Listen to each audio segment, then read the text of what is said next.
पूर्वेजी हे आव्हान स्वीकारणार का तुम्ही? पूर्वीजी विषय असा आहे की जेव्हा आम्ही राजकारण आणि सामाजिक जीवनामध्ये काम करतो तर एक पक्ष म्हणून आमच्या काही एजेंडा असतात. आम्ही सगळे पक्ष मोस्टली विकासच्या एजेंडावर काम करत असतात.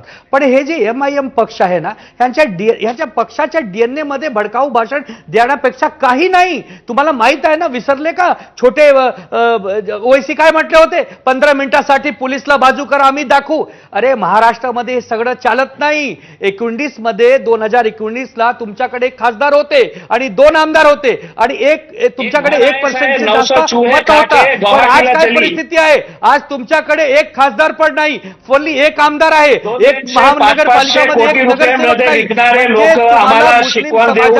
नकार दिलेला आहे. महाराष्ट्राच्या मुस्लिम समाजाचे लोक छत्रपती शिवाजी महाराजला मानणारा वर्ग आहे आणि इथे महाराष्ट्रामध्ये हिंदू समाज आणि मुसलमान समाज एकत्र सोबत येऊन काम करतात. शाबीर शेखला विसरले का? आमचे शाबीर शेख आमचे 1995 सरकारमध्ये मंत्री म्हणून काम करत होते आणि हिंदू हृदय सम्राट बाळासाहेब ठाकरे साहेबांचे खूप जवळ होते. म्हणजे सगळ्यांना माहित आहे की MIM हे भाजपाची बी टीम आहे. जर यांना मुस्लिम समाजाने मतदार केला म्हणजे भाजपला केला आणि कोणीही मुस्लिम समाज भाजपला मतदान करणार नाही. यावेळी हिंदू पण करणार नाही. हे दोघांचे, महायुतीचे नेत्यांचे आणि हे MIMचे नेत्यांचे सुपडा साफ होणार पूर्वीजी. आणि महाराष्ट्र मुंबई सोबत जे 28 महानगरपालिकाची निवडणूक आहे, तुम्हाला दिसेल की यांच्या पक्षाकडे 0.2% पण मतदार शिल्लक राहिलेला नाही.